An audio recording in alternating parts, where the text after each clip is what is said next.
중국 경제가 최악의 상황에 직면했습니다. 세계 전문가들도 주목하는 중국의 위기 상황이 우리에게 미치는 영향이 매우 크기 때문에 이 내용을 여러분들도 아셔야 한다는 생각에 이 영상을 준비해 보았습니다. 이 위기를 우리가 어떻게 기회로 만들 수 있는지도 알아보시죠. 중국 1위 부동산 건설사 비구이 위안이 달러 채권이자 2250만 달러 296억을 갚지 못해 파산위기에 처했습니다. 2021년 헝다그룹, 지난 7월 완다그룹의 채무불이행 디폴트에 이어 14일 중국 1위 부동산 기업 비구이 위안 컨트리가든까지 중국 3대 부동산 건설사 모두 파산 상태가 되었습니다. 중국 GDP의 25%를 차지하며 그동안 중국 경제의 성장의 한 축을 담당한 부동산 시장에서 파산이 본격화되고 있습니다. 비구이 위안은 중국 1위 건설 개발사로 진행 중인 부동산 프로젝트가 3,000여 건에 달합니다. 진행 중인 부동산 프로젝트가 2021년 파산한 헝다보다 4배나 많아 파산 시 중국 부동산 시장이 붕괴될 것입니다. 앞서 7일 세계 3대 신용평가사인 무디스는 비구이 위안의 신용등급을 비일해서 CAA1로 7등급 강등하였습니다.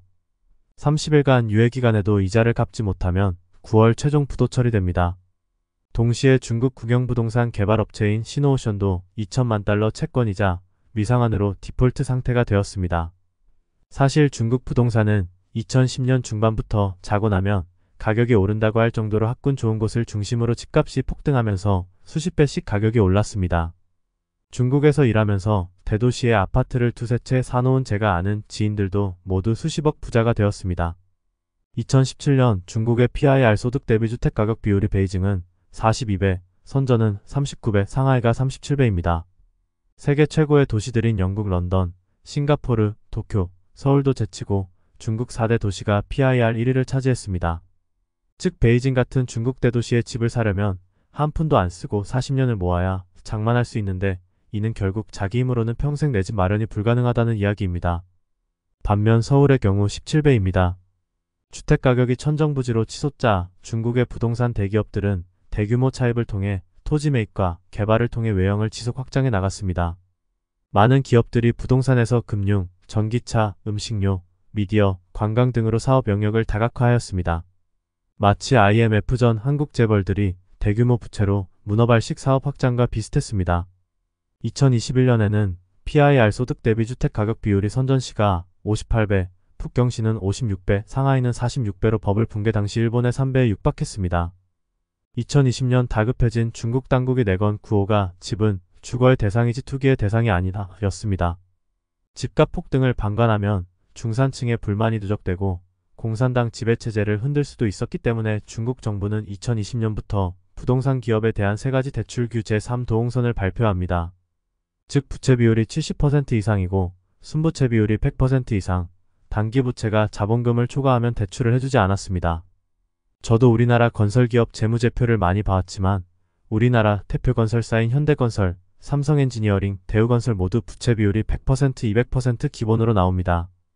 3도홍선을 통한 자금줄 조이기는 부동산 기업에게 치명타를 날리게 됩니다. 이 조건에 걸리면서 부동산 시장에서 돈이 말랐습니다. 기존 대출 연장도 안 되고 신규 대출도 안 되면서 헝다가 파산하고 중국 부동산 기업들이 연이어 파산하게 됩니다. 앞으로 비구이 위안 처리는 어떻게 될까요? 파산 부동산 기업의 후 처리는 국유기업이 맡게 되고 결국 국유화 과정을 밟게 될 것 같습니다. 헝다 사태를 보면 중국 정부가 국유기업 임원을 부실기업 이사회에 파견해 국유기업의 입김을 넓혀 나가고 결국에는 이사회를 장악해 영향력을 행사하게 됩니다. 저 기업들과 계약을 했던 수백만 명의 시민들은 보상도 못 받고 전 재산을 날려 벼락거지가 되고 공산당 간부들 더 갑부가 되겠죠. 위기는 부동산을 넘어서 금융권에까지 도미노로 확산되고 있습니다. 중국 최대 민영 자산관리 회사인 중주그룹의 부동산 신탁회사인 중릉국제신탁이 64조 원 규모 디폴트 채무불이행 상태가 되었습니다. 중릉신탁의 경우 작년에 10여 개 부동산 프로젝트에 지분을 투자했다가 부동산 시장 침체가 계속되며 채무불이행 상태가 되었습니다.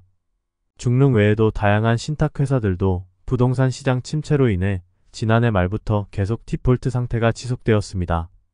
부동산 시장도 안 좋은데 모든 경제지표들이 최악으로 치닫고 있습니다. 중국의 7월 소매 판매도 전년 동기 대비 2.5%, 산업생산은 3.7% 늘었습니다. 소매 판매는 백화점, 편의점 등 다양한 유형의 소비 변화를 나타내는 지표로 내수 경기가 얼마나 활성화되어 있는지 알 수 있는 수치입니다. 중국의 경우 미중 무역 분쟁 이후 자본의 해외 진출이 막히고 해외 수출이 감소하면서 내수 부양으로 경제 정책을 변화했습니다. 올해 상반기 기준 소비가 GDP 국내 총생산의 77.2%를 차지할 정도로 중국 경제의 핵심 동력이 되었습니다. 그런데 그 소비가 무너지고 있습니다. 산업 생산은 공장, 광산, 공공시설의 총 생산량을 측정합니다. 여러분도 알다시피 중국은 작년에도 전 세계에서 유일하게 코로나로 봉쇄를 했죠. 그런데 코로나로 전국을 봉쇄해서 경제가 멈춰버린 작년 대비해 올해 고작 2%, 3%대 소비와 생산이 증가했다는 것은 결국은 중국 경제가 올해 생산과 소비가 전혀 늘지 않았다는 겁니다. 7월 소비자 물가 상승률은 마이너스 0.3%, 생산자 물가도 10개월 연속 마이너스를 기록하면서 디플레이션으로 진입했습니다. 미국, 유럽, 한국 등 전 세계가 코로나 때 푼 유동성으로 인해 고물가 인플레이션을 잡으려고 기준금리를 20년 최대 수준으로 올리는데 중국만 마이너스 소비자 물가, 생산자 물가를 기록하며 반대로 가고 있습니다. 젊은 세대는 실업가, 감원, 감봉으로 돈이 없고 부모 세대는 코로나를 겪으며 저축만 한다고 합니다. 한마디로 쓸 돈이 없습니다. 중국 경제가 크게 의존하던 내수가 무너지고 부동산 업체들이 파산위기에 직면하자 중국 중앙은행이 2달 만에 단기 정책 금리를 전격 인하했습니다. 이번 인민은행 긴급 금리 인하를 통해 111조 원 규모의 유동성을 공급될 것으로 예상됩니다. 즉 금리 인하를 통해 안정적인 성장과 내수를 확대하려고 합니다. 코로나 때 장기 봉쇄로 수입이 감소하며 사람들이 돈을 쓰지 않습니다. 즉 수요는 없고 공급만 많은 경기 침체가 되는 거죠. 그래서 경제 불황이 오면 항상 정부는 돈을 풀어 수요를 자극해 기업과 국민들이 돈을 쓰게 하려고 노력합니다. 이자도 저렴하고 돈이 많이 생기면 사람들이 돈을 쓰며 기업의 물건이 잘 팔릴 것이고 이것이 경제가 활성화되는 패턴입니다. 나아가 금리 인하해주며 부동산을 사라고 하지만 중국 국민들이 사지 않습니다. 이것을 보니 요즘 한국의 상황과 너무 비슷합니다. 우리는 금리도 안 내리는데 계속 집을 사고 있죠. 많은 사람들과 언론에서 중국의 위기와 우리가 크게 상관이 없다고 하는데 그렇지 않습니다. 중국은 세계 1위 소비대국이어서 중국의 경기 후퇴는 글로벌 경제에 미치는 영향이 매우 클 수밖에 없습니다. 옐런 장관이 중국 경제 둔화는 아시아 국가들에 가장 큰 영향을 주겠지만 미국에도 영향을 미칠 것이라고 말했다. 아시아 국가에서도 중국 무역 수출 비중이 가장 많은 우리나라가 영향이 제일 큽니다. 삼성전자, SK하이닉스 주력 제품이 반도체인데 40% 이상을 중국에 판매하고 있습니다. 최근 중국과의 무역 비중이 많이 줄어 20%이지만 중국은 아직까지 우리나라의 무역 1위 수출 수입국입니다. 중국 경제가 회복되지 않고 경기 침체로 간다면 한국의 무역 적자가 더욱 심화될 것이고 이는 우리 기업들의 경제 상황을 더욱 악화시킬 것입니다.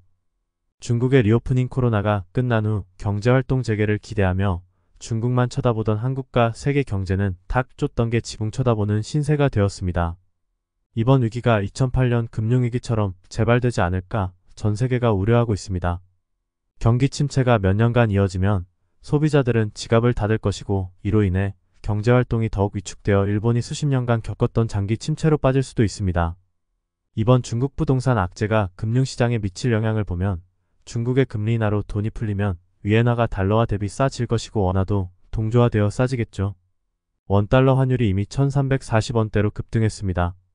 코스피 코스닥 지수도 중국발 부동산 악재로 이거래일 연속 하락하였습니다. 제가 지난번 미국 신용 등급 강등에 이어 계속 말씀드린 것처럼 항상 현금을 준비해야 합니다. 평상시에는 자산 가격이 크게 하락하지 않기 때문에 돈 벌 기회가 많지 않습니다. 하지만 위기 시에는 아무도 좋은 자산을 사려 하지 않고 공포로 매물이 쏟아지기 때문에 좋은 자산을 싸게 살 수 있는 기회들이 널려 있습니다. 58만원까지 갔던 에코프로비엠 주식이 31만원대까지 떨어졌습니다. 조금만 기다리면 이 좋은 주식을 반값에 살 수 있습니다. 저도 평상시는 경제 공부를 하고 저축을 통해 종자돈을 마련하고 위기 때마다 과감한 투자를 통해 무일푼에서 억대의 수익을 낼 수 있었습니다. 큰 부자들은 항상 위기 시에 태어납니다. 부자들은 평상시 투자 공부를 하며 시대의 흐름을 읽고 현금을 준비해 왔습니다. 때가 왔을 때 과감하게 베팅하는 준비된 사람에게 위기는 커다란 기회가 됩니다. 구독, 좋아요 지금 바로 꾹꾹 눌러주세요.